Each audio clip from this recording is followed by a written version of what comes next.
വരെ count monitor ചെയ്തിട്ട് admit ചെയ്യാവൂ കേട്ടോ.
Good evening, Nanma ma'am. Welcome to the meeting. Good evening, Idrim. Hi, hello, sir. Hello, all. Hi, Jeevan. Hi. Yeah, hello, sir.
Good evening, James. Good evening, James. Welcome To the meeting.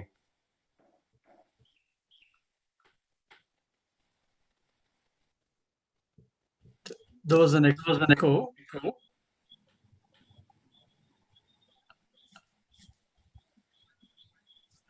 Can you hear me? Yeah. Okay. I can see an echo coming back. Yeah, there seems to be a feedback. Okay. Sohan, good to see you. Hi, how are you? All well. Hello, sir. Hi.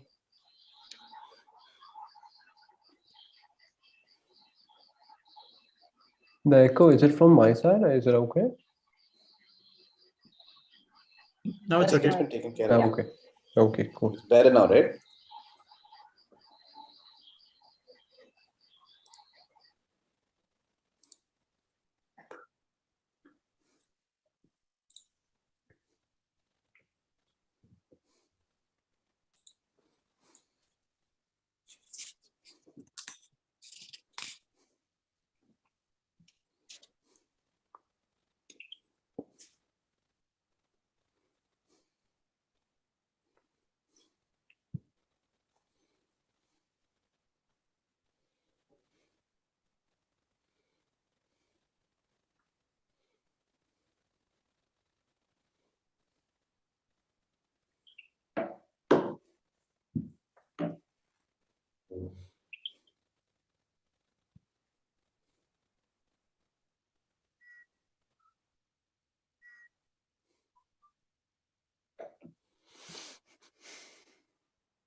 Good evening, ladies and gentlemen.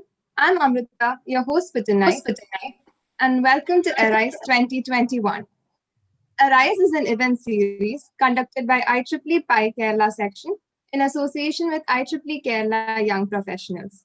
It is a week-long extravaganza comprising today's panel discussion, webinars, competitions, and so much more. First, we'd like to welcome Mrs. Sharda Jayakrishnan, the chairperson of IEEE Kerala section, in order to inaugurate our event. Ma'am, if you would please. Yeah, thank you, Amrita. Thank you, everyone. This is a great program to be part of. Arise. I understand. Just to give a background, I thought I must speak about Pi and what Kerala section had been trying to do in this occasion. I know everyone is waiting for the panel discussion, but preamble would be great. So maybe around 6-7 years back, there was this thought for IEEE Kerala section that the young budding engineers that are coming out of college, they should also be brought to the path of entrepreneurship, and to know that whatever ideas they have could be probably utilized to have their own enterprises. So this was how the innovation and entrepreneurship promotion group was formed. And it took off for some time, and then there was a lull in between. And it was actually last year that we got a kind of revival with a lot of people, lot of programs and meaningful engagements with primarily our student members and whatnot. We never thought that this is going to be a huge force. Now I see every student engineer, whomever I interact, is either a CEO or a COO or a CTO of a startup of their own. So that's the kind of growth that has happened in the total Kerala sector also. And I'm so glad to see many pioneers who are sitting here as part of the panel. Of course, I know only Mr. James because he is part of the CET alumni. I'm also a CET alumni, so I'm so glad he's here. The rest of the team is actually new to me, but I'm so glad that you're willing to be part of this this program by PI, and also the young professionals of Kerala. Indeed, the section, I don't know if you know about IEEE, but it's one of the largest professional bodies, engineering bodies of the world.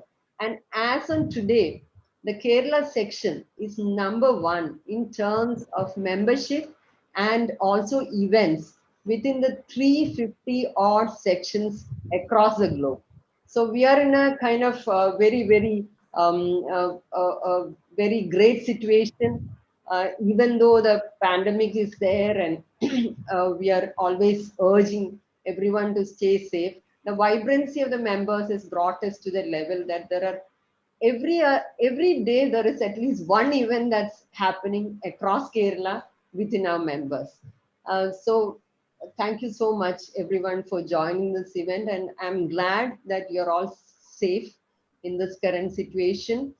So I was asked by Akash to be part of the event to inaugurate this program, which I understand is a week-long one termed Arise, between PI and also the YP, the Young Professionals, the vibrant group of Kerala section. There are, I think, 5 or 6 events. INTUITO, which is starting today. Solaris, Launchpad, Artisto, Recreator, and finally the fun sessions that is happening. I understand there is a huge number of participants to this program. I would urge every one of you to learn from the leaders who are going to speak today and also participate completely in the events that is coming ahead. Just one more point. I was actually talking to Akash today that IEEE is promoting entrepreneurship in a large way, and there is a community that is being built up termed IEEE Entrepreneurship Community.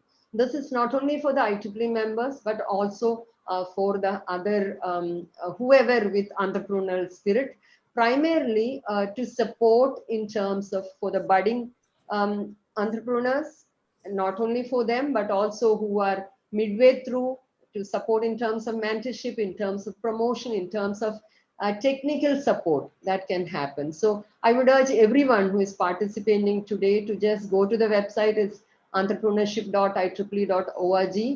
You can very well see what are the different interventions and programs that are available there. In fact, PI has a program called Voice It, which is getting the mainstream entrepreneurs talk about their how they started off this and how they moved along, so that the others could be inspired and learn from your experiences. So similar programs are also available within there. So everyone is welcome to view that and be part of that community. I myself am from industry, and currently for the last 2 years, we have been trying to bring in a larger umbrella of industry engagement, within which PI, then there is industry partnership programs that are being pulled in. And we currently have a kind of program running with Maker Village, a mentoring program with some other engineering groups within Maker Village. So I'm very glad to be part of this program today, and would like to announce this formally inaugurated, and all the very best for a great event today. So Amrita, I was told that there was, yeah, please.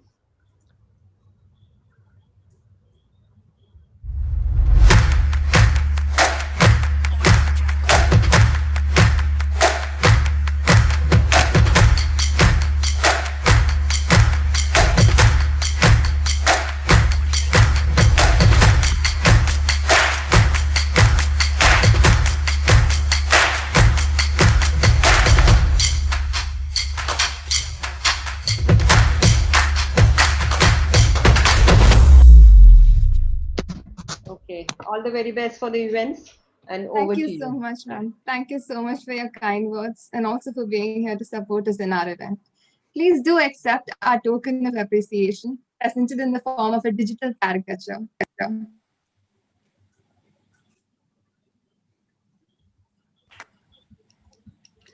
Thank you. Thank you. Thank you once again, ma'am. We've gathered here today for INTUITO, a panel discussion on envisaging the doors to entrepreneurship as a part of Arise 2021. So let me introduce you to our panelists for today's program. Our first panelist for the night is Dr. Sohan Roy, a Forbes-listed entrepreneur and the founder and CEO of Aries Group of Companies. He is the director of the Oscar-nominated film BAM 999 and has been the creative head of a multitude of award-winning films and documentaries. He is a man with a glittering record of achievements and a rare combination of experience garnered from maritime, visual media, and film industry.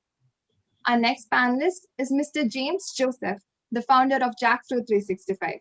His idea of developing jackfruit powder, which acts as a medicine for diabetes, brought about a jackfruit revolution, which made him the winner of India's National Startup Award 2020. He is a former director at Microsoft and is also the author of the bestseller God's Own Office, published by Penguin. Next, we have Jaden John, the Dean of School of AI, Calicut. He is a 16-year-old tech-savvy student who is now a machine learning developer, an AI consultant, and also a researcher at the Massachusetts Institute of Technology for early cancer detection using machine learning. Finally, we have Ms. Nanma Girish, who is a translational civil engineer and the co-founder of Nestaby, which is an interdisciplinary firm focusing on flood resilient eco-technologies, including amphibious and floating buildings. She was a speaker at TEDx Thiruvananthapuram 2019 and also a speaker at Kerala's first professional student summit of 2019, hosted by the government of Kerala. Now let's get to tonight's program, INTUITO, the much-awaited panel discussion. I invite Mr. Agrim Prakash, CEO of Idiotbox Media, a sports commentator, a political analyst, digital storyteller, and a voracious orator to moderate this panel discussion. Over to you, sir. Thank you so much, Amrita. It's such a pleasure, such an honor to be here with such an astute gathering, such an august gathering. I see that there are over 404 participants today. And, sometimes when I sit at such gatherings, I have a tendency to feel a little underqualified. But today, I feel inspired, to say the least, to be with such an august gathering. You read out such amazing profiles of all these people, Amrita, and I just want to say thank you that you pointed out that all of them had such great journeys of learning, of growth, of development. I'm sure there has been a sort of sense of inspiration that came. So if you don't mind, I'd like to take a moment to inspire the crowd with my journey as an entrepreneur, right? And with that in mind, I would like to share my screen, if that's okay with all of you. This sort of timeline will give you my journey as an entrepreneur. In 2010, I had the fortune of joining an engineering college and studying engineering. And it's at that point of time that I decided that I would like to do something different with everything that I'm doing in my life. And so my journey of making changes to this world started in the year 2010, when I decided that it's time for me to impress a girl. So like every engineer, in my first year, I went and bought a guitar. After that, in 2012, I decided, okay, I want to be a photographer. So I bought a DSLR camera and decided to start taking pictures. That didn't work out. So then I decided to do stand-up comedy. That didn't work out. So here I am from 2015, trying to be a serial entrepreneur, starting up, right? And if there's any of you who sort of have had the same experience like me, please do share your thoughts, feelings, and emotions in the comments. At the outset, I'd like to welcome all of you to this wonderful gathering. And I'd like to say that I'm so happy to have so many of you here, and I look forward to a fruitful interaction with you. Some ground rules. I know that we are all sort of, having some, might run into some technical issues. Do not worry about it. If the connection goes, please do join back in to any of you. And if the same thing happens to me, I'm just letting you know, please do allow me to join back in. That being said, I'd like to open up the floor with a small question, and I'll be going individually across this esteemed panel to sort of get your insights into the life and lives of being an entrepreneur. So let me start off at the outset with Dr. Sohan Roy.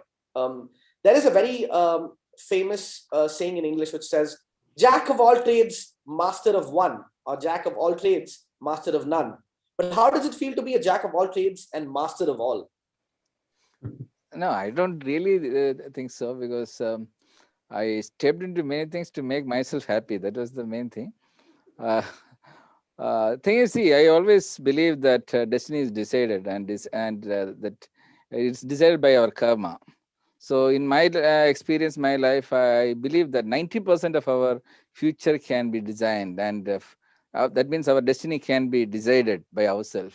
We properly plan it. So this is what exactly happened in my life. How I got into all these things is, I won't say that it is all accidental, actually, because I am from a teacher's family. Both my parents, my brother, sister, they are all teachers. But those days, we had no other choice. Either we need to, after my +2, no, those days it was pre-degree. We had to join either medicine or engineering. So I was good in maths, so I was supposed to join engineering. But my wish was to go get into the film industry.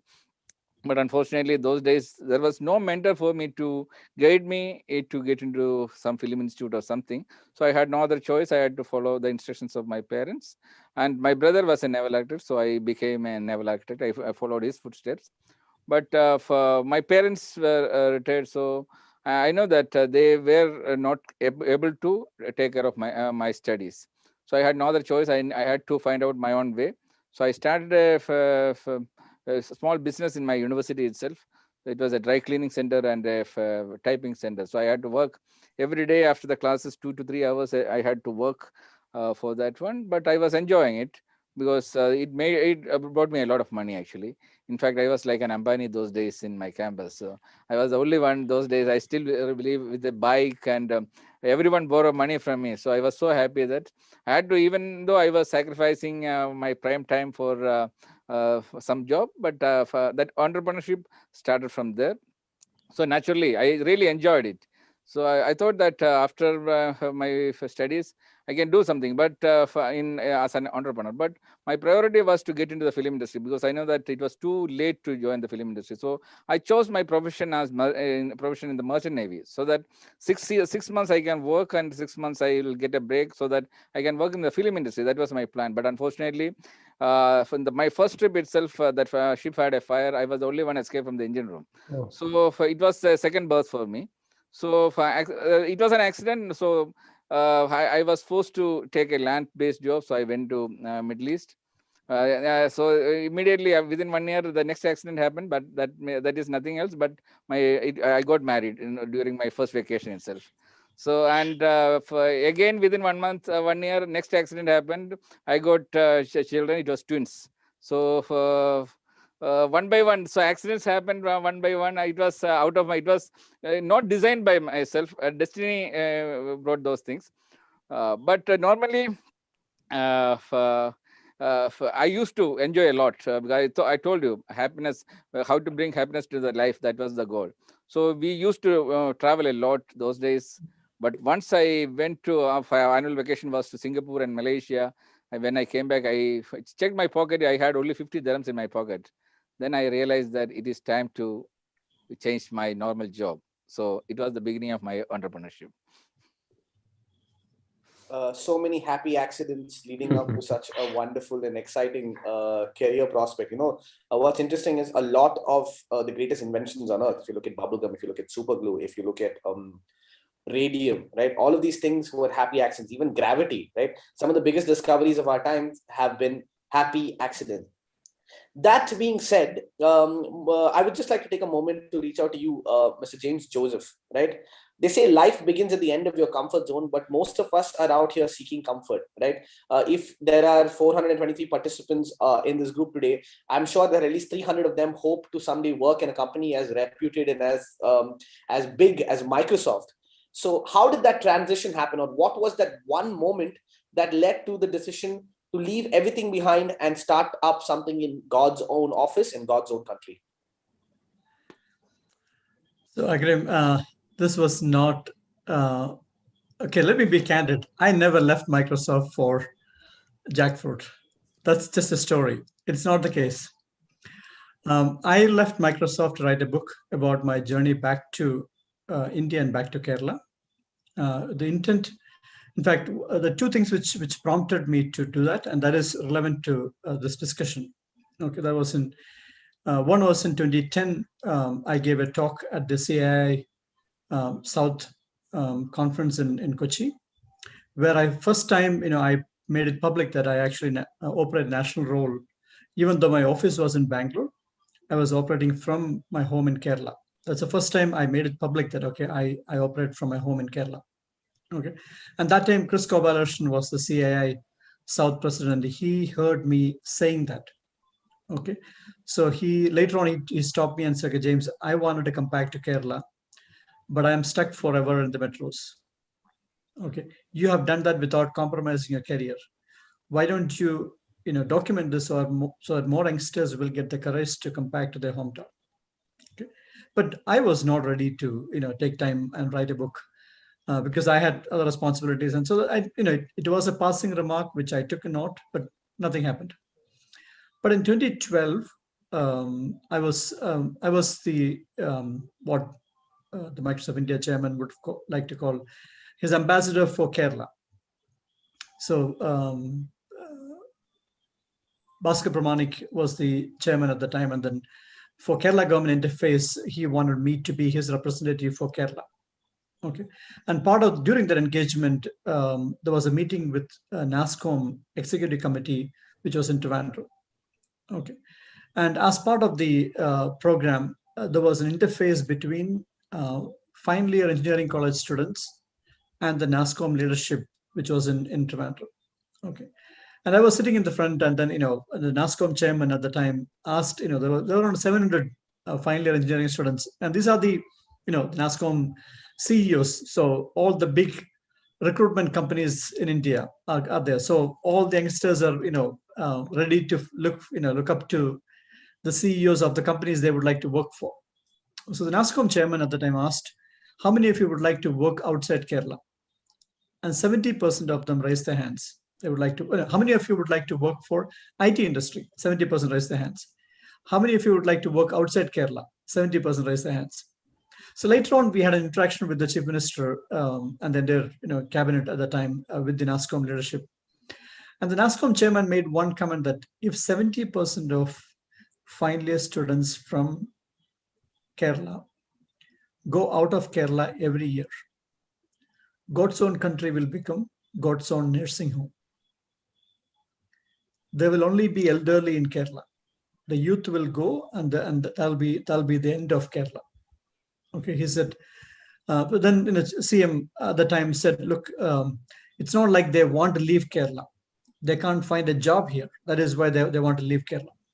Okay, so if you guys set up offices in Kerala, they will find a job here, and then they will decide to stay in Kerala. Okay, but then at the time, there was one comment that, okay, look, we can't start a company here because to hire freshers or young graduates, you need middle-level managers who's got at least 10 to 15 years of experience who can hire and train them. So someone with 10 or 15 years of experience can train 10 of them. Okay, so Kerala should find a way to attract the Malayali middle managers who are working outside Kerala to come back. If they ask, I want to come back to Kerala, then we have no choice than to provide them an opportunity to work from Kerala. So we will have an office here, then we can hire them. So so you were talking about the insight from Chris Kobalarson and from the NASCOM leadership at the time that, okay, look, for Kerala to keep its youth here, young Malayali managers needs to come back to Kerala with their own company so that then they can hire fresh graduates and work from here. So those are the two data points which led me to take a break in 2012 to write a journey about, here is I am a middle level, somebody who worked in different parts of the world, eventually coming back and working from Kerala and made it work. And in fact, I won the highest award at Microsoft while I came back and worked from Kerala. Okay, so I proved that it's possible to have a professional life without performance issues, and have a good life back in your hometown. So that is the rationale for me to take a year off to write a book about my journey back to Kerala, and that is why I took a time off.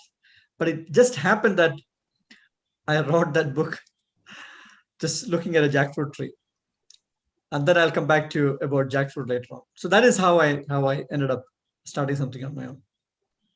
So exactly, from job seeker to job maker, that has been quite the journey. And I think the most interesting thing about your journey, Mr. Joseph, has to be the fact that you were doing work from home before work from home was cool all those years ago. So it's really, really cool.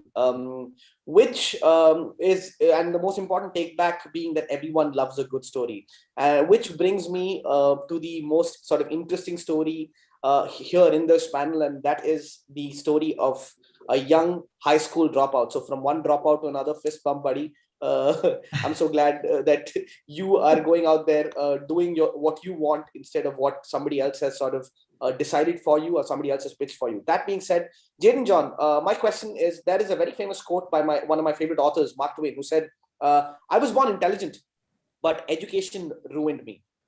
If you could take a second to gander at this particular concept, what would you say? My recent dropout was mainly because I had a lot of problems with the current system. So that was like the main reason to drop out. So people sometimes ask me, "Did you drop out looking at Bill Gates or someone like that?" I would say no, because I don't think I'll be someone like that. So my reason to drop out was because when I was in school, I was studying in school.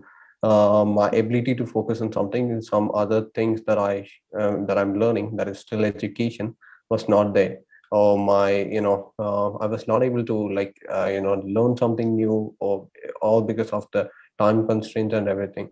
So I was not able to focus on anything. Like once you're done with school, everyone who's in school probably knows this. Once you're done with school, you're not able to you don't have much time to do stuff. Even though for me, even though if you're able to learn a subject in school much quicker, like you're able to, for example, you're able to learn some specific subjects much faster than someone else in your school, you will be still learning with them, and you will be still learning in that pace. So you don't get a time off or something. So that was my reason of drop out and learn at my own pace, so I can finish school quicker and like in a short period of time, and I can focus on other things that I'm interested, like machine learning and tech. Interesting insight, Jaden. And what you said about sort of taking time out and learning these new things, right? There are so many new ideas, there are so many new concepts that that have come up in the past, say, 10 or 20 years. In fact, if you were to go back 30 years in time, the word intersectionality would not have existed in the dictionary, or the word interdisciplinary would not have been as commonplace in engineering as it is today, or the word translational engineering is not something that would be something that anybody understands. So what does it feel like, Ms. Nanma Girish, to be carving these new frontiers, to be sort of reaching out to these new, venues where you are sort of bringing multiple facets of engineering and entrepreneurship together? Hi, hello all. First of all, thank you for having me, and thank you for the question, Agrim. Please call me Nanma from next time. I've given such a beautiful name, so it doesn't go to me. It should be like that, no? So yeah. So for the question, translation engineering. So I was just like an average student, and I was brought up like similar way. Like I quote you, Agrim, in one of your interviews, you said that. My parents asked me to take engineering, so I took engineering. So somewhat similar. My parents asked me to take engineering, I took engineering, which ended up in a good way. That's fine. And then I did my master's because teachers asked me to. So I always wanted to, become a lecturer or a teacher, which is a, normal societal job for a girl from a middle income family. So that was my only dream, and I was doing that perfectly. And until I got to join Masters in Translation Engineering, which is an interdisciplinary engineering master's program in Barton Hill Government Engineering College. So it is based on the theory of like from theory to practice. That's translation engineering. So it's more like practical engineering, applied engineering. So that's where the fun started. So that's where I got to meet lots of people, places. I mean, was exposed to so many opportunities. I mean, I found out that there are people who exist who actually do something good, meaningful for the environment and for the benefit of the society, and gets a profit out of it. So that's good, because mostly environment factors or like projects related to environment is an NGO project, something like that. So until that day, I was not I was not looking forward to another job or something like that. I was just concentrating on this lecture program. And finally, when this translation engineering, this interdisciplinarity, that came into my life, it changed everything. The perspective, it changed its perspective. It's like nothing. Again, I'm quoting you, Agrim, in the interview you did with IEEE only. I guess you told about interdisciplinary team. Like if you can't just design with one person or anything. You can't just design a product or a service with just one person. There's always an interdisciplinary team. They will. This is just a program that will acknowledge that. So my friend, the co-founder of Nestabed, Ben, I think he's here. Yeah, he's electrical engineering. So we all studied in one class from different backgrounds: civil engineering, electrical engineering. Until that day, we used to fight, like civil versus mechanical. We used to fight, right? So until that day, but when we came here in this class, we had civil engineers, IT, electrical, agricultural engineers. So everyone was there in a class working towards a solution that for a problem, for a societal or an environmental problem. So that's where the concept started. And once I got rejected from my dream job, I took the entrepreneurial path. And so obviously my likeness towards interdisciplinary team and environment, and especially the water sector, that made me co-found Nestabed. Yeah. Thank you, Nanma, for that wonderful and insightful, look into your journey. One interesting facet that I noticed in this panel and in general, like if you look at it, there are 416 participants today, and a good chunk of them are either engineers or on the way to being engineers. And in fact, this esteemed panel of 4 that is in front of me, it can be safe to say that, including you, Jaden, all of you are engineers in one sense of the term or the other. If you look at any field in the world today, at the forefront of those themes or those ideas have always been engineers. And engineers seem to be taking the lead, whether it comes to entrepreneurship, whether it comes to politics, whether it comes to science, or any sort of field in the world. So my question to you, the panel in general, is why is it that you feel that an engineer is probably best poised to deal with any and every challenge that is being put forward to them today? I would like to start with you, Dr. Sohan Roy. Why do you think it is that engineers are doing so well? That's my simple question. If you look into our group, various group, I think most of our staff, they're all with engineering background. Either most of them are engineers or diploma holders.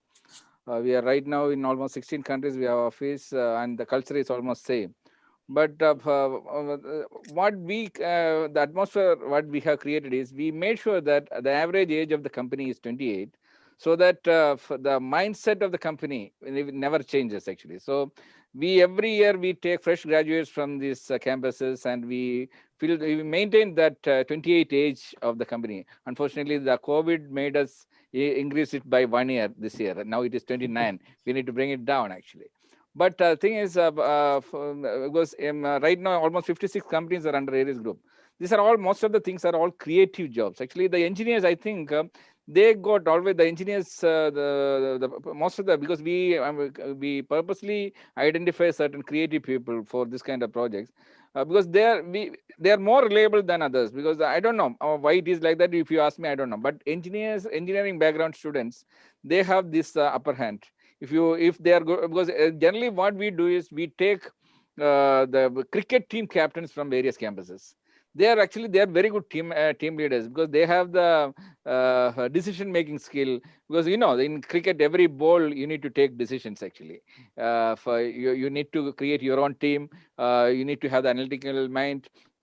the crisis management, every situation changes. So if they're very good project managers, so if you give any kind of new task or something, we make sure that then we are it's quite guaranteed that it will be a successful thing. That is our experience.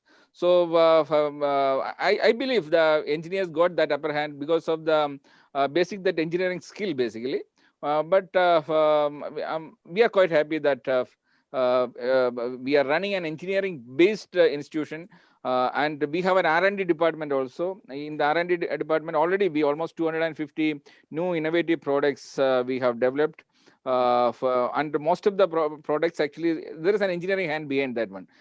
We still believe that even in the medical field, if you look into it, because we are in the medical field, but whenever there is an event happens, I go there and when I address the doctors, I used to tell them that more engineers are working in the medical field than doctors. Because if you take any medical product, there is an engineering hand behind that one. For any equipment, latest equipment, what they are using, invention is done by one of the engineers. So this is what exactly happening in our organization also. Any innovative projects, any innovative product, there is an engineering head behind it. And so I believe that all the organizations should think in that way, that they should more focus on the engineering graduates, but find out people with creative minds, because we need to because whoever forecast things at least 5 to 10 years in advance, they can be successful in the race. Because today in our research institute, we always think about something, what is going to happen 5 years or 10 years. So many projects, when we discuss with people for what is going on in our research side, people will think that, okay, is it possible or not? But we can visualize that this is going to drive the world after 10 years. I still believe that in 2006, 2005, when we introduced an example, I will tell you.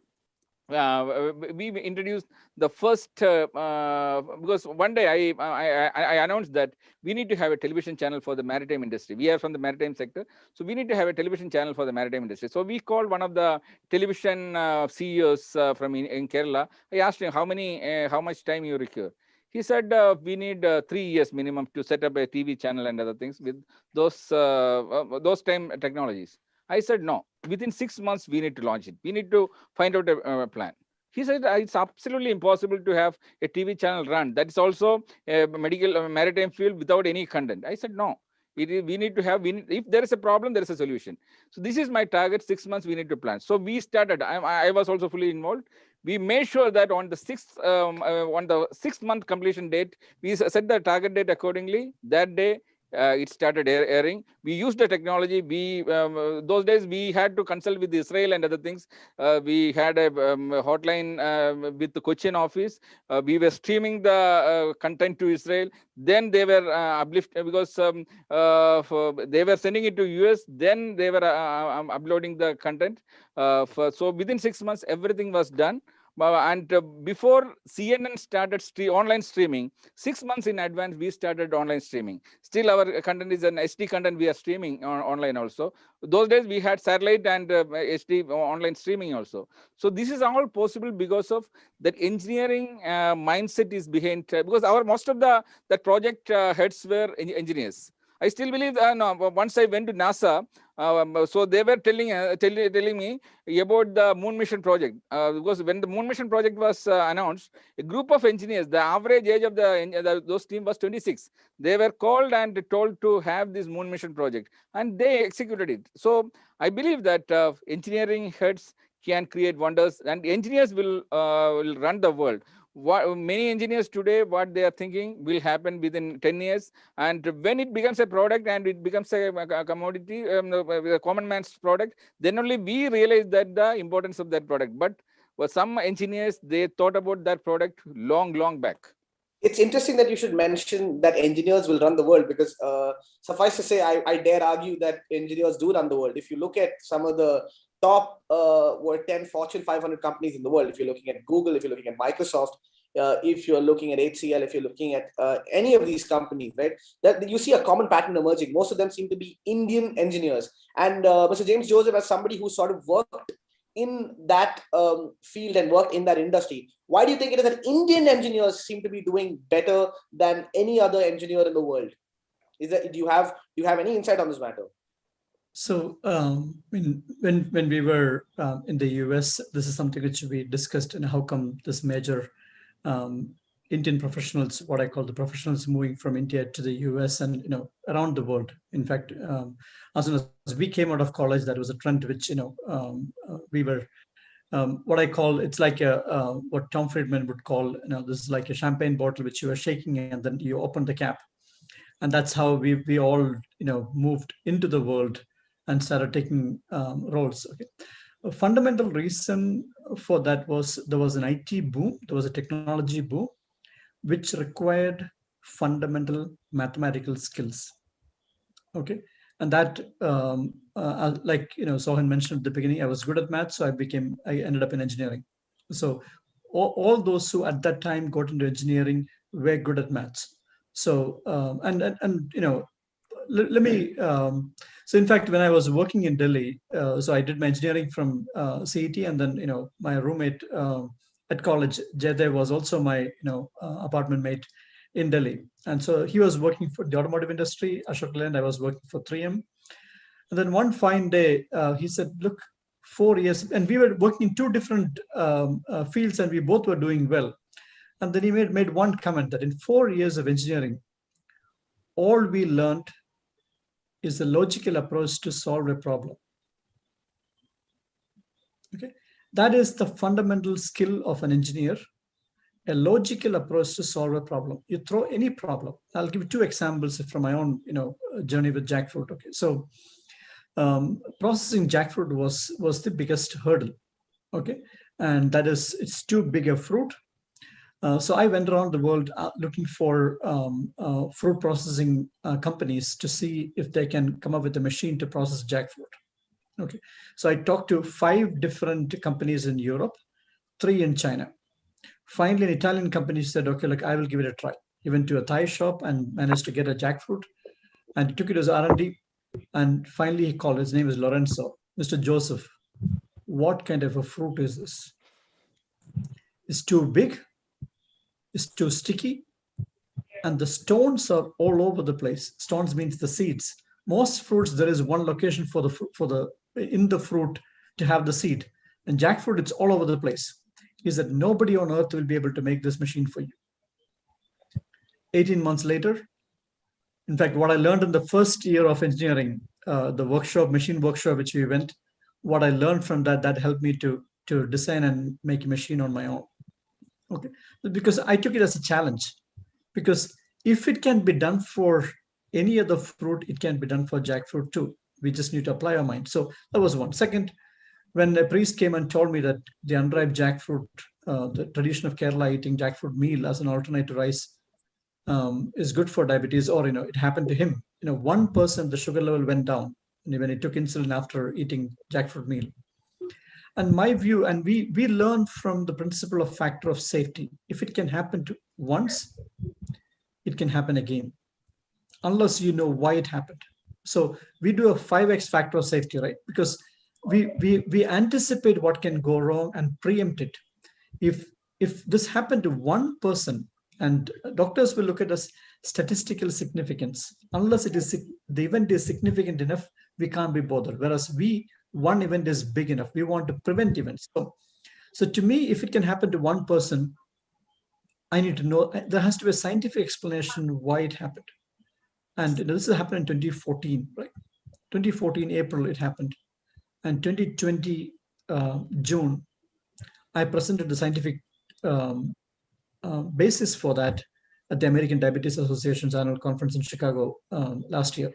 Okay, and we're just going to be publishing the full paper in a well-respected international journal. So I'm saying 2 problems. One, to process the jackfruit, we cracked it. Second was to finding the logical reason why the priest's sugar level went down when he replaced rice with jackfruit. Then we were able to prove that in a scientific way and get it presented at the highest body on earth. So, I mean, it is down to problem solving. That is what, in engineering, that is kind of how we are wired. That is what helps in many of our, even startups, that, any problem, we get a kick out of it. Solving problems is, I think the sort of hallmark of a good engineer. And I absolutely concur with your observation, Mr. James, because when I was in college, I always wondered, why am I learning about a half-wave rectifier? Why am I learning about a full-wave rectifier? How is this going to help me? Some of these obsolete technologies that are sort of in being taught to me. So what I realized later on in life is that it helped me sort of, understand, okay, this is why I should be able to submit my assignment on time, because it teaches me time management. This is why I should be doing 100 odd exams in a year. It's because it allows exams and tests in a year, because it teaches me with pressure management. And so that sort of pressure environment has molded out diamonds in the rough, is my understanding. That being said, to the diamond in the rough in our group, Jaden, I would like to go out on a limb and call you an engineer. Although an unconventional engineer, what you are doing is definitely engineering solutions for a modern world. So how has this unconventional journey been shaped, and what has been your sort of process of learning, as opposed to the structural learning that we most of us have had the fortune or misfortune of experiencing? How has this journey been different for you, this unstructured sort of self-learning approach that you are taking? So self-learning for me, so I think a lot of syllabuses, it's not like, so some people ask me like, is the reason that I quit school, is it because I'm not interested in learning some specific subjects, or I'm not interested in this, some learning few of the subjects, and I'm really interested in some of the other subjects?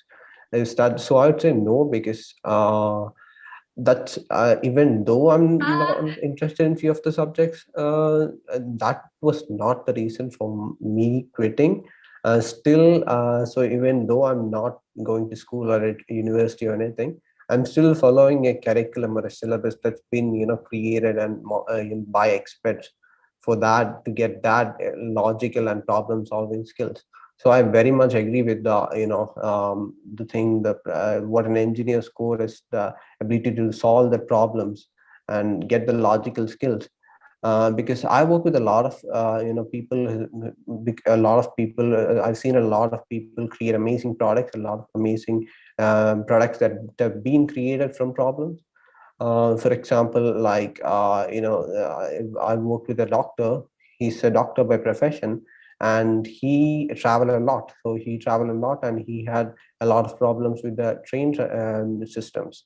So that was a problem for him, and he gained some skills online to solve that. So that was the logical, all this skills to solve problems like that, engineering skills. And from that, he was able to create an app, and now that's one of the most downloaded train apps in India. So I see engineering as a skill, not as a degree or a certificate that you can carry out and say, hey, I'm an engineer. But I think it's really important to have that curriculum, like that expert curriculum to be an engineer. So learning just one subject and being really good at that, and avoiding all those subjects that you're not really interested in, that may not give you an real engineering skill. So that's why I'm even though I'm not in school, like I learn a lot of things that have been taught there, but in a not traditional way. So what I do is, like, I'm not very much interested in getting that certificate, just that skill. And in today's world, hopefully I can, with this skill, I'm able to prove, hey, I can solve your problems, and that's where the engineering skills come in. Thank you, Jaden. You speak about skill, and it's very interesting that you should mention it, right? So skill is an acquired trait, I would say. And of course, there are some of us who are born with inherent skill. Mm-hmm. But, when I think about everything that you said, and all of you said, and all the pressures that go into becoming an engineer, and by extension of that, applying those engineering concepts into entrepreneurship, I would say that 4 out of 5 of us in this group have been sort of subject to a certain amount of privilege. Right, and I'd like to take a moment to address the sort of elephant in the room, Nanma, if you don't mind. Right, there has been there is a very famous saying, right? There is a very famous word that I read about. It's called a second shift. Right, while men work 1 shift, women work 2 shifts. Right, and there is another word that I read about called the glass ceiling. Right, where there is a certain barrier that stops a woman engineer or a woman in general from achieving success. What has your experience been as an entrepreneur when it comes to the second shift in this glass barrier, this glass ceiling? Wonderful question. I was hoping that you asked this. Yeah, for the second shift, always, again, a girl from a middle income family always has a lot of, questions. Always, everyone will ask you questions.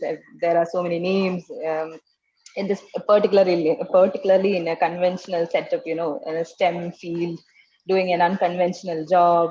So it's like, there are so many people I wanted to satisfy, maybe until to the day I thought that it's enough.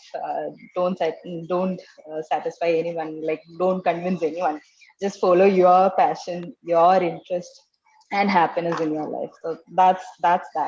So that's the main reason why I could I stopped explaining myself. I started doing things. So everything. After like one day, I was preparing for TEDx talk, and the other day everyone was saying, "Why are you doing this? Why are you even doing this TEDx talk? There's nothing you can show." Yeah, but I got a chance. I could break the ceiling, break the glass ceiling, maybe. And I did that, and watching that show or program or that talk, everyone is proud. So from the word hungary or tandedi to, everyone started saying midiki. So it's like, okay, all right, fine. So that's how you change the barriers, I guess. And for the second shift, again, I don't actually explain it to anyone anymore. I stopped explaining, I stopped convincing, I started doing what I can do. And so many, but there are the family and cousins, there are so many people who wants to do the same thing with the same vision. So they joined me, and what I could give them was my knowledge. So I always wanted to be a teacher, and I didn't get the job. So I used that opportunity to teach them and pay with my knowledge. So that's what I started doing. So I would say ruin is a gift, ruin is a road to transformation. So all the negativities in my life, I took it, took it as small crises that you can one day present in a TEDx talk. So that's how you can change all these things to something positive. Yeah. It's interesting. It's interesting, Nanma, that you should mention your TEDx talk, because I was going through your social yesterday and I saw a very interesting post where you said that 1 year ago you put up a picture of a book about how to give a TED talk, and a whole year later you were actually out there giving a TED talk, and that sort of translation from expectation to reality. I think it's inspiration for those of you who haven't already seen it. I suggest you to take a moment to go and check out Nanma's wonderful TED talk, TEDx talk given at TEDx Trivandrum. Wonderful topic. And also, in the interest of time, if anybody has any questions that you would like to ask these esteemed panelists, you can directly DM me to my chat, and I will be more than happy to sort of ask these questions for you. That being said, one thing that I've noticed common as a theme amongst all of you has been that there is a sense of passion in what you do, whether it's coming back to God's own country and setting up God's own office and taking God's own fruit, jackfruit, and converting this superfood into a medical miracle, or it's dropping out of a conventional high school to go as far as the mecca of engineering at MIT and do a research project there, and then going to sort of start up in a field that is way ahead of its time, artificial intelligence and machine learning, or if it's donning different hats from building the longest snake boat ever to designing a $1 billion movie idea, or building sort of houses that float, right? All of you sort of have followed your passions, dare I say. I would like to ask you, there is a saying that I live by, which is one for the stomach, one for the heart. Now, those of you who have had the fortune of doing one for the heart, how is it that you're translating it for these young entrepreneurs who would like to someday sort of, build on their careers and build their careers around entrepreneurship? How do you find that balance between one for the stomach and one for the heart? How do you make sure that you're able to stay passionate while also sort of paying the bills? Anybody can choose to answer this question. Anybody want to jump in on this question? Yeah, see, Right now, we are on the backdrop. You can see an FISM. FISM is my industrial doctorate project. It is called Efficiency Improvement System Management. For the last 7 years, we have been following the system. Our entire group is following system. This is to how to improve your efficiency by on a principle called 1:1:1. One for your body, one for your mind, and one for your karma. Your 24 hours you divide into 8:8:8. That is the basic principle. So there are 200 efficiency drain holes we identified. We developed a system how to plug it. Each one can plug it by themselves. So that is what we trained them. So when an individual changes, the division changes. When the division improves its efficiency, the company its profit increases. This is the way it works. So right now, what we are trying to do is we are trying to give this because we developed it's our research product. We are trying to give this system available for the entire entrepreneurs in India, actually. So we are starting this. We already made a billionaires club, actually. Through this billionaires club, we are launching it. So when a billionaire starts adopting it, the subcontractors will use it. So any of your campuses or something requires any introduction or basic training, everything, we are giving free for this one. So you please contact us. It is a game changer, because using this system, using Indian human resource, by transforming them, we have become world #1 in 5 fields. If we can make it happen, you can also possible. So this is the only thing I want to tell you during this session. Anyone, any campuses, if they want to implement it, let us know. Highly insightful. So efficiency is the key, according to Dr. Sohan Roy. Anything that you would like to add to this, Mr. James? Okay, so your question was about for the heart versus the stomach, right? Yeah. So it's about start. I mean, when you look at an idea or a problem, okay, whether is it a passion project or is it a business or is it an entrepreneurship? Okay, that is when you make the decision: is it for the heart or for the stomach, right? Okay. Yeah. If it is for both, excellent. Okay, and that is the validation which I took when I looked at jackfruit. Okay, so it was initially a passion project. I mean, I didn't want this to go waste. Okay, so that is purely for the heart. Okay, but the moment I understood there is a potential for this to be a diabetic food. Okay, that is when I looked at, is it? I mean, that was only 1 year. The passion project was only for 1 year. Can I commit an indefinite time to this? That is when I looked at the availability of jackfruit in terms of the supply as a source. Then I look at the number of diabetic people in the world. When I put the two together, there is enough for many generations to work on it. Okay, that is when it became, so you apply your business acumen to make that call. Is there enough, business activity in this to feed a lot of people? Okay, the answer was yes. So you have to combine the two. So here I am now, I'm working on my passion, which has a significant potential for the stomach too. So you have to make that call. I agree. So yeah, my story was also kind of similar. So I started, helping organizations and companies create machine learning and AI tools as something like as a freelancer. So I just go to them, I consult with them, and create tools for them. So that's when I saw actually like there's a potential here. There's something that a lot of people who's working in that industry is missing out. This is something that can be helpful for them. So AI for me for a long time was a passion alone. So after a long time working on it, and that's when I figured out I can build something out of it. I can build products with this, and that can be a way to build like a life out of it. So to change that, to use that passion to build out your entire career. It's interesting that both Jaden and James sir have sort of touched upon saying that basically you have to find this intersectionality between what you love and sort of see whether you're good at it, and then see whether the world needs it, and see how you can get paid for it, right? So I believe the term that the Japanese use for this is ikigai. And I'm so glad to see that so many of you have found your ikigai in this way. So what about you, Nanma? What is your take on this whole matter?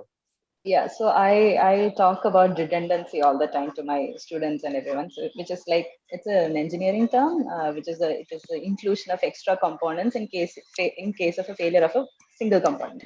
In simple words, two is one is none. So that should be in your life to at least have two plans. Again, one for the heart, one for the food stomach. Sorry. So it's like have at least two plans, two paths, two passions in your life to make sure it brings Mhm. money. To if both of it can bring money, excellent. So it's, whenever you push your technical or professional side, make sure you push your personal or the creative side as well. Which I say that at least draw a poo ella chatti, which is a flower pot, and at least once in a while, so that you can stay creative as well. So I have like multiple, not passions, I would say, but yeah. So when I had no projects in Nestivide, I got few projects for mural painting. So I did that. I got money for that. So I was like, yeah. So this could be a potential money maker thing. But I liked it as a passion also. So I always say I have dance. I can paint, or I can drive. I can even be an Uber driver. So if everything fails, I'll go for a dosha kada. That's what a dosha hut, which with there are so many hundred varieties of doshas in Mother's Plaza. Mother's vegetarian restaurant in Trivandrum. So just add on a few non-veg items also. So there you will have at least 200 varieties of doshas. Excellent entrepreneurship, startup idea. So that's how just have at least two plants or two, at least it's like have more than two plants, but at least have two plants or two passions that can feed your both heart and stomach. That's what I would say. Yeah. I love this sort of entrepreneurial spirit of having a contingency plan that you mentioned, Manma. That being said, I understand that we are pressed for time, but with your permission, with all of your permissions, would it be okay if we extended the session by 15 minutes? Because I believe there's a lot more that we can discuss. Unless any of you have any other commitments, Dr. Roy, Jaden, James, Okay. sir. Absolutely, yeah. Thank you so much. Thank you so much. So what's interesting is there is there are so many young entrepreneurs here today, like at least wannabe entrepreneurs, and I'm like Shada ma'am was saying earlier, there are so many young CEOs, CTOs, COOs in the mix today out of the 400 odd people who are listening to this conversation, whether it's on Zoom or others who are listening on YouTube. There are so many of us here, and if you were to sort of when we look at all of you, we look at including me, right? When we look at all of you, we see the success stories, right? And they say success is like getting pregnant, because everyone congratulates you for the result. I'll let you fill in the blanks.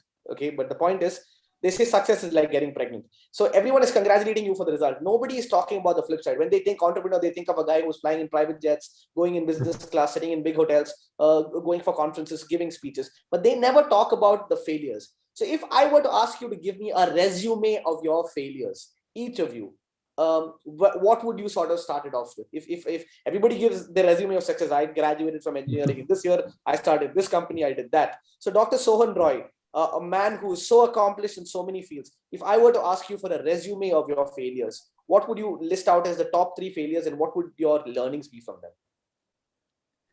I always try to convert failures into, because I don't, I cannot accept failures that much. So I will wait for an opportunity to convert any failure into a success, because Aries Group started in that way only.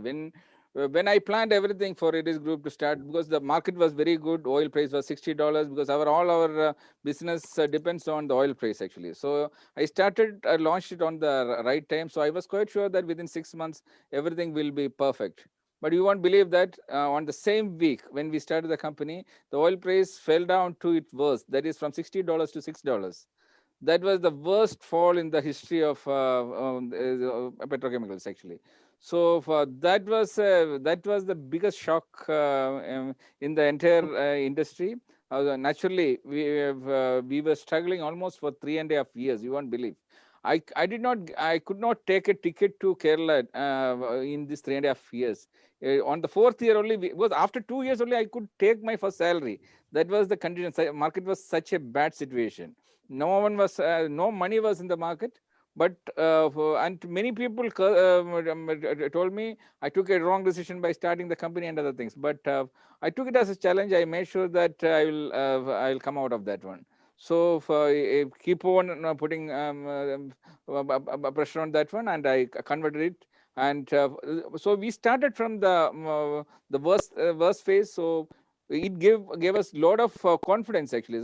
So now today, if you ask me what is my main strength, I will say that confidence. Any fall I can get out of that one. So same thing, now I am working on a big project. The biggest project I have taken up so far is the INTUITO project. INTUITO project is to transform the entire Indian film industry, to club the entire the Bollywood, Tollywood, Mollywood, everything clubbed together, and to take Indian film industry on top of the world. That is the project. It's a $10 billion project. We so the entire research project is 5 years. Everything was going smoothly because one of the vision is to export Indian content worldwide to conquer the world market. Today, Indian movies are making more money in China than in India. So that way, one by one, different countries we were exporting it. Then we started opening, because when we started the project, every day, every screen, one screen was getting closed. Two screens were, one screen was getting closed every day in India. That we turned to 2 screens opening per day. Even in Trivandrum, this year end, you will have more than 100 screens from 11 screens. When we opened this project, it was only 11 screens.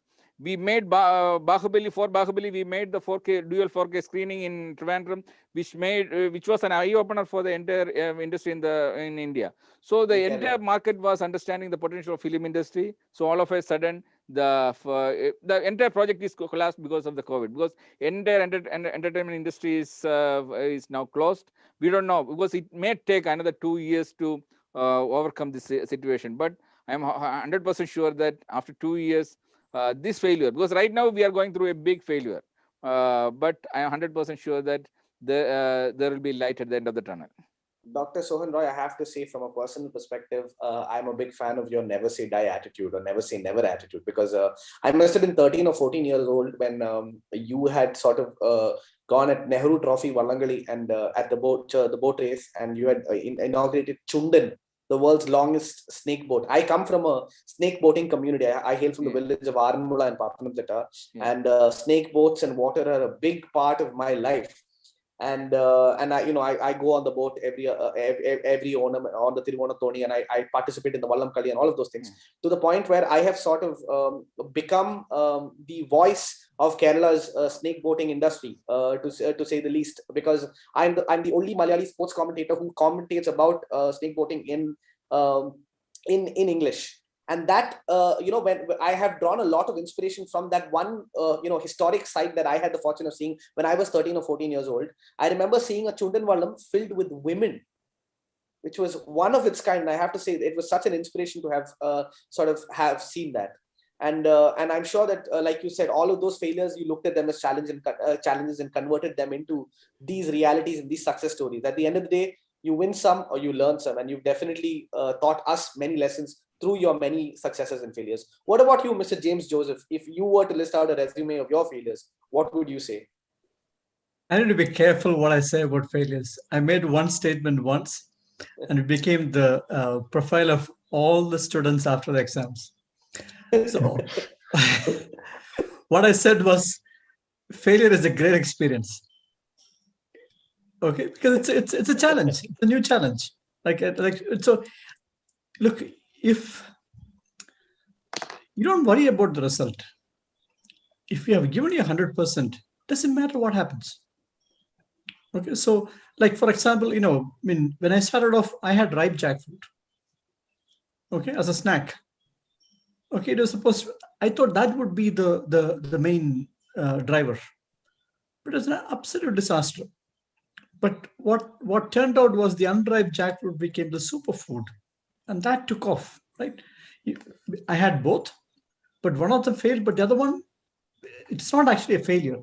When I found out the other one is so much better, or there is so much more potential on the other one, I dropped the ripe jackfruit. Because I had one patient from Gujarat who was supposed to take the unripe jackfruit and ordered the ripe jackfruit, and the sugar level went up. And I realized, okay, this is going to be a significant risk. Only Malayalis know the difference between ripe and unripe jackfruit. So I had to stop the ripe jackfruit, which, a lot of people are not happy that I stopped the ripe jackfruut. But I moved to unripe jackfruit because there was a significant bigger population out there who could benefit from it. So look, when you take a logical approach to solve a problem and the result is not what you expect, you have understood that is not the right logic. So you look for another logic to find the solution and you will get it, right?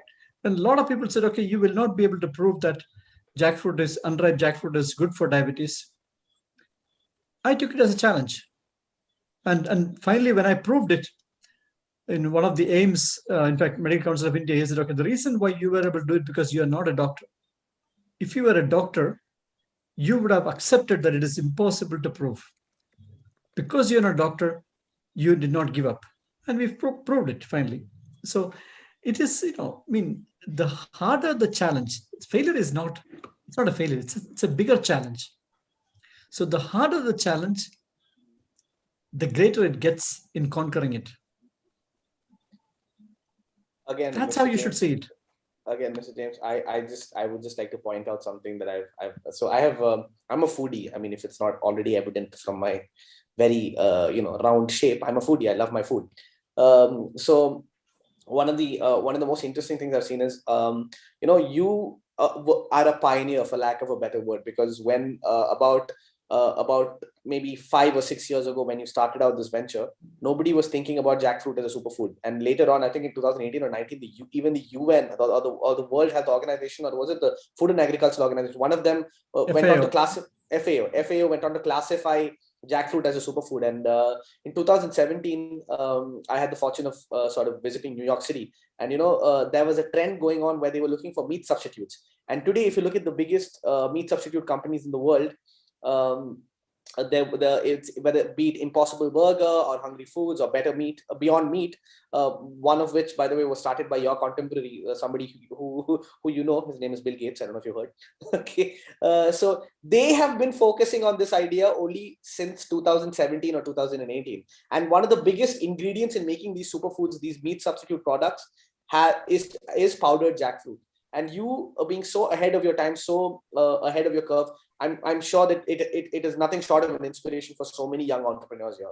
That being said, young Jaden, I know that it's difficult for you to list out failures in this sort of illustrious career that you've had. So what would you say? Like if you were to point out one life-changing experience that you've had with failure, what would it be? I think a lot of failures are yet to come in my life. But still, something, so, when we are building products, so when I started out my company with my team, and when we are initially trying to put out something, put out a product out there, the way we look at it is that should be something that should be helpful for people. So it's even if we launch something and if it failed, that's a really insightful data for us. So we see that as, like, especially as engineers, we see this data, and we see this in a very, very logical data interpretation way. So that data may be enough for the next success. So that data of how we failed may be enough, that data can be used for our next product. So we know where to market, where to sell it. So why it failed. So maybe that region was not good, or who we are trying to sell was not good. So that data, that insight that we get from a failure as an engineer is expensive data for us, expensive data for our company, and that's what we use in our next products and next tools that we put out. Spoken like a true engineer, Jaden, because you just said that data is the answer to all problems. And Jaden, I would just looking at you, I would like to say that I see a little bit of myself in you and all, but that would be an absolute lie. At your age, I was probably getting high behind a dumpster somewhere. Okay, so it's nice to see that the future, the biggest worry that everybody has is what will tomorrow be like. And if you are what tomorrow holds, and if anyone like you is what tomorrow is going to bring us, then I believe that there is a lot that we can look forward to. That being said, Nanma, there will be a list of failures that people can list out, but how challenging has failure been or to deal with as a woman, if you don't mind me asking? No, yeah. no. I mean, it it was good. So I was a person. So I already told that I was an average middle person from an average middle income family. So my life was I always had this fear of failures. I always had this fear of failures. You have to be perfect on something else.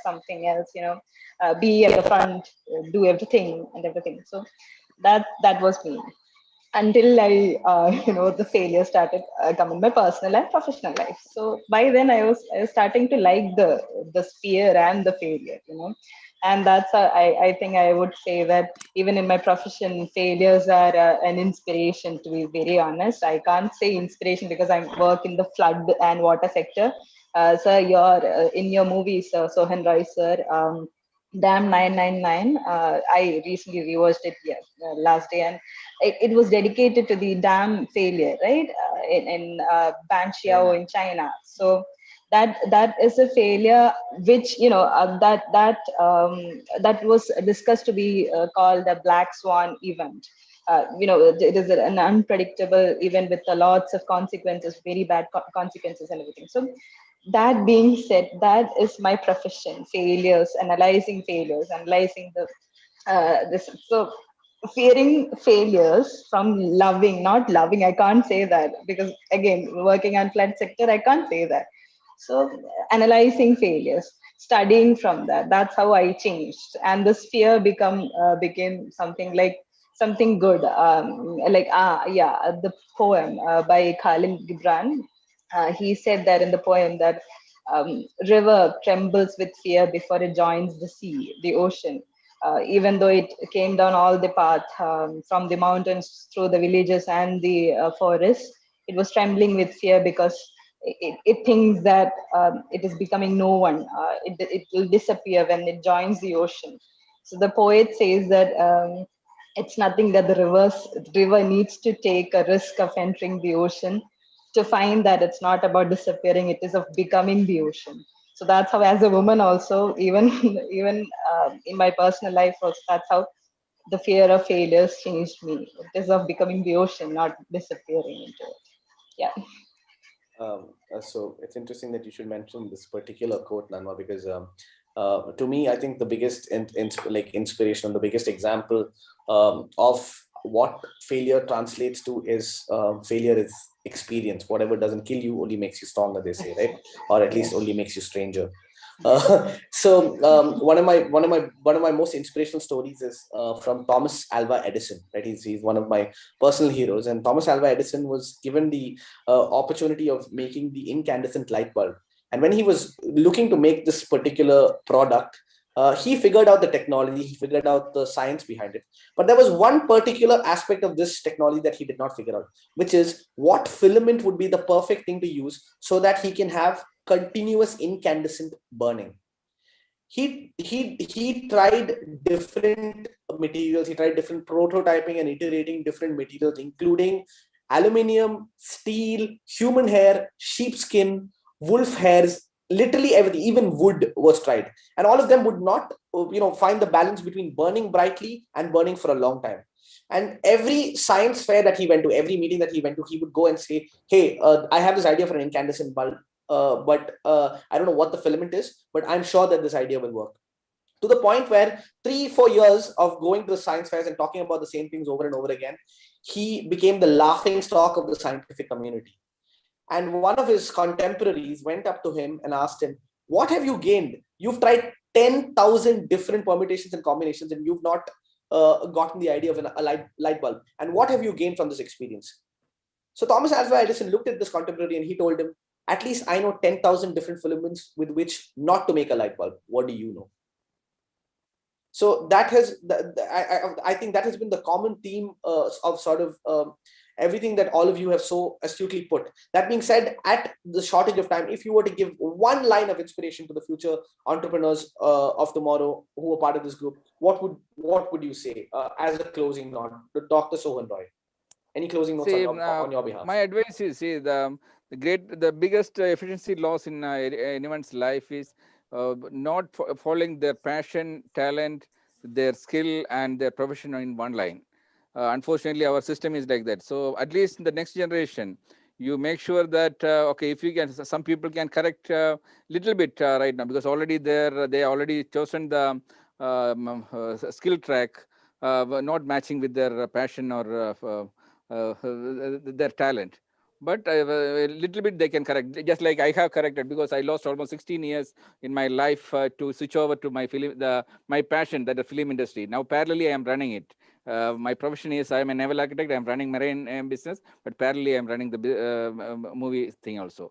But the day you are lining up your talent, passion, your skill, and your profession, you can excel. You can start dreaming. Without passion and talent, you cannot. No one will dream actually. You will dream. To be a successful person, you need to have dreams. So at least if you cannot correct yourself, at least your next generation, your children, make sure that your children are not misguided. Okay, and Thank you. I agree. My Mr. comment James. would be, entrepreneurship is like falling in love. You will know when it happens, and take the jump. Thank you. Another WhatsApp worthy status. Somebody was saying on the group that, you know, what you said last time was a WhatsApp status. So this one's also like a WhatsApp worthy status. Definitely. What about you, Jaden? Any closing notes on your so this is something that probably some of your future employees, because you are a job maker and many of them will be job seekers. So any advice you have to your future job seekers and your future employees? Not a big advice, but this is something that I mentioned in most of my talks. So, you know, when taking life decisions and the decisions that you take in a company is different. So like I said, if you fail in a company, if you fail building a product, at least you have the experience and data to fix it. So, you know, if you're taking a big decision that I did, like dropping out of school and doing something, I'm not telling that you should not. I'm just telling, try to have a lot of insurances, try to have a lot of backups, even because that's a big decision. It's not like you're building a product and if it fails, let's try with the next one. You will be losing a lot of time there, a lot of energy and everything. So to be honest, I had a lot of income, a lot of people insuring me. I had a lot of insurances before I dropped out of school. So that's something that I tell everywhere after people came to know about my dropping out. So so what you're saying is that if plan A fails, make sure that the other 25 alphabets in the English language come to your backup. Yep. And what about you, Nanma? Any closing notes? Yeah, resilience. That's all I can say, I guess. In my personal and professional life, I've been practicing resilience, and you will have lots of problems coming your way. And that's a short thing. And it's just that you'll have to come back from that. It's like man riding a lion. Entrepreneurship is like a man riding a lion. The man on the lion thinks, like everyone else thinks that he's got all together. He's so brave and all. And the man on the lion thinks that how the hell did I get on this lion, and how do I keep on going on from getting eaten? So I'm that man. So we are all that men, I guess, on the lion. It's just that be resilient, like tackle all the problems, come back. That's all. Yeah. You know, it's interesting that you should mention resilience as the last word or the closing theme of this August gathering. First of all, at the outset, let me say thank you so much to all of you for taking time out and you know, going above and beyond. We're 24 minutes overshooting the margin. We've gone on to IST territory, Indian Stretchable Time territory. I'm sorry for that. But it was just such an engaging discussion. I couldn't help but sort of take this time away from you, steal this time from you. I want to say thank you. And Nanma, I think it's a beautiful note to close off on resilience, especially considering the current circumstances. We are in unprecedented, uncharted territory. And, you know, we look at what is happening in the world and it has never happened before. I did not think in my dreams that I would be meeting somebody as experienced as Mr. James Joseph or Dr. Sohan Roy, or somebody as avant-garde as Jaden, or somebody as diverse in their application of engineering skills as Nanma. I did not think that I'd be meeting such an august gathering of people and I would be talking to them face to face and I would not even be wearing my pants. I did not think that that's what the world would be coming to. But here we are, right? I'm not even kidding, guys. I'm not wearing my pants. But that being said, when I look at these unprecedented times, I'm reminded of a poem that I read in high school. It says, and I'll never forget it. Whenever I think about all this, I'll never forget this poem because it's stuck to the back of my head. It was by, I believe, Alfred Lord Tennyson, who said, "Though much is taken, much abides. Though we are not that strength which in old days moved earth or heaven, that which we are, we are. One equal temper of heroic hearts, made weak by time and fate. To strive, to seek, to find, and never to yield." And this never give up attitude that you guys have shown, that it really goes with the theme of this poem. And I'd like to say thank you so much for your time. My name is Agrim Prakash. It has been such a pleasure to have all of you here. For those of you who are looking to reach out to these panelists, I'm sure they all have their socials. If you want to plug any of your social medias, whether it's LinkedIn or Instagram or Facebook, please, I would suggest that you guys go ahead and tell. Dr. Sohan Roy, if we wanted to reach out to you, how would we be able to reach out to you? Just contact through my office, no problem, anytime. Of course. Thank you. What about you, Jaden? If you wanted to follow your updates on life and lives, where would we find you? Just message me in LinkedIn. You can search in Jaden John in LinkedIn. Find my LinkedIn. I'll definitely be connecting with you on LinkedIn right after this. What about you, Mr. James Joseph? How can we reach out to you? Jackfruitresistify.com. You'll be able to find me. Wonderful. What about you, Nanma? Surprisingly, I'm there on all the platforms, all the social media platforms. Just reach out. And the name is, Nanma, so you can just reach out to me. Yeah. Similarly, for me, I'd like to thank my parents for giving me such a unique name. If you type in the word Agrim, A-G-R-I-M, you'll find me on all social media. But for those of you who would like to reach out, I'm available on Instagram as AGGIE Prakash, agiprakash.exe. Do keep in touch. I'd love to be able to connect with all of you. Thank you so much for your time. Also, I must say, it's one of the best hosts I've ever had in a panel. Thank you so much.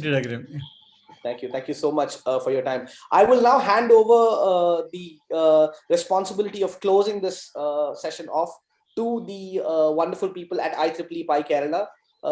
My good friends, if you're back. Hi, Amrita. Welcome back. Yes, hi, sir. Thank you so much. Did you fall asleep while I was gone? Oh, no. It was really interesting. Thank you. Thank you so much. Thank you all for this wonderful evening. The discussion was really enriching and enlightening. And I'm sure that all of us planning to venture into entrepreneurship at some point in our lives have now a clearer vision after attending today's session. Sohan sir, your experience in a plethora of fields, I'm sure, has motivated all our participants to branch out to different sectors to see what's best for them. Thank you.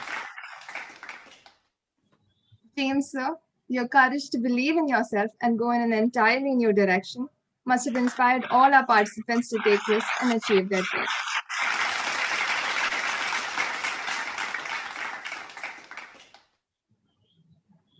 Jaden, seeing someone as young as you be an entrepreneur is truly inspiring, and I'm sure has motivated all of us to take our first steps immediately. Thank you.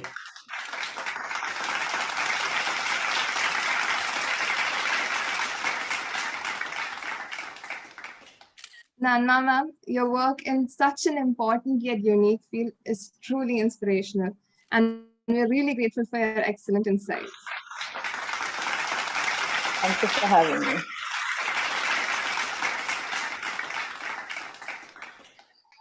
I would also like to thank our moderator, Agrim sir, who made this entire event such a delightful and engaging experience. This panel discussion truly wouldn't have been complete without him. Thank you so much for having me. Thank you so much. On behalf of the entire PI team and the attendees, I'd like to invite Varghese sir to thank all our panelists here tonight.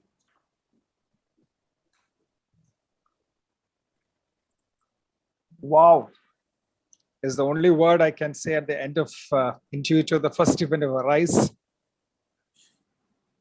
Your work is going to fill a large part of your life, and the only way to be truly satisfied is to do what you believe is great work. And the only way to do great work is to love what you do. If you haven't found it yet, keep looking, don't settle. I think that is the true testimony of every one of the panelists and the moderator that we heard today. Let me start my formal thanks. Obviously, the first has to go to Sharada. who's one among us, but thank you for sparing your time and for coming here to inaugurate this event for us. I know this is a Saturday evening, so you might have a lot of other things to do, but you found the time to inaugurate, and thank you very much for that. Now, coming to the panel that we just heard, I think I thank the YP and the PI team for assembling such a great panel, including the moderator. From media to dietary food to AI to environmental engineering, the spectrum is wide and varied. It was inspiring to me, and I hope that it was inspiring to each of you. The journey is never easy, but there is an opportunity to make a difference. I quote Steve Jobs, "I'm convinced that about half of what separates successful entrepreneurs from the non-successful ones is pure perseverance." And I think that is what we heard today from each of the panelists. Interesting that each of them have gone their own different ways. They trod the usual paths and then decided for a change. The decision to change is never easy, especially when it is fraught with the unknowns. But each of you made the decision which is key to where you are today. I was reminded of another poem, incidentally, called The Psalm of Life. I think most of us would have probably learned it in our school days. The lives of great men all remind us we can make our lives sublime, and departing, leave behind us footprints on the sands of time. I think each of the panelists, that is what they set out to do, though they didn't realize that's what they set out to do. Today, they have left their footprints on the sands of time. Let me first thank Agrim, because a great panel discussion is only as good or as bad as the questions that are asked by the moderator.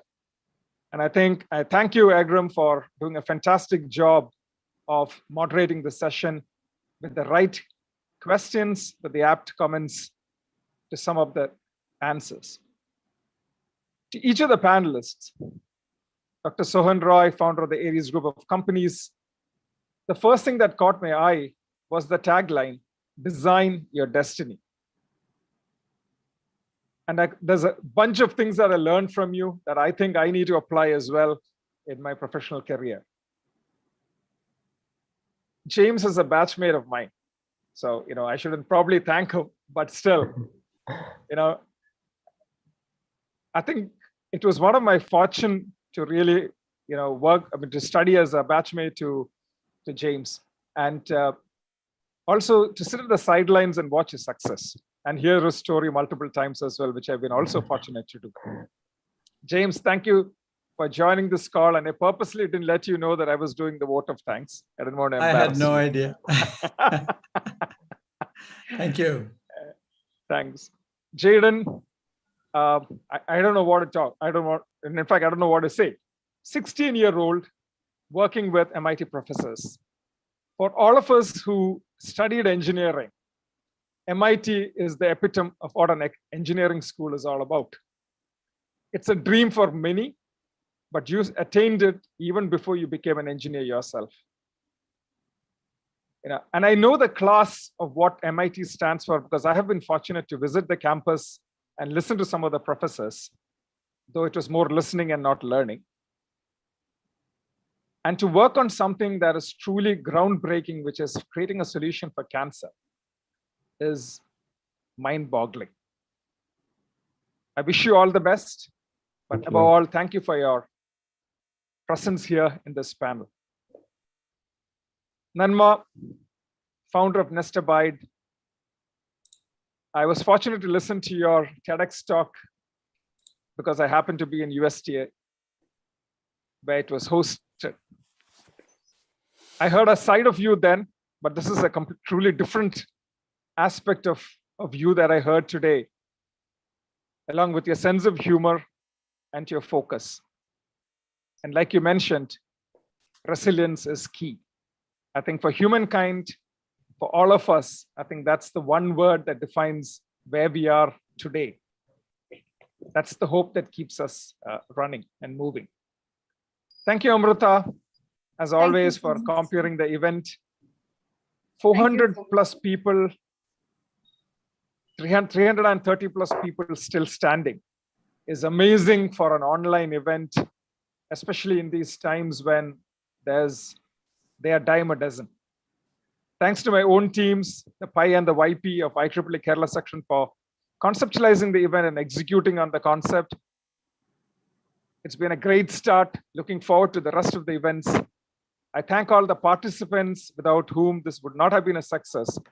And I hope that each of you will continue to attend all the events and grab as much of the learning as you can. Thank you.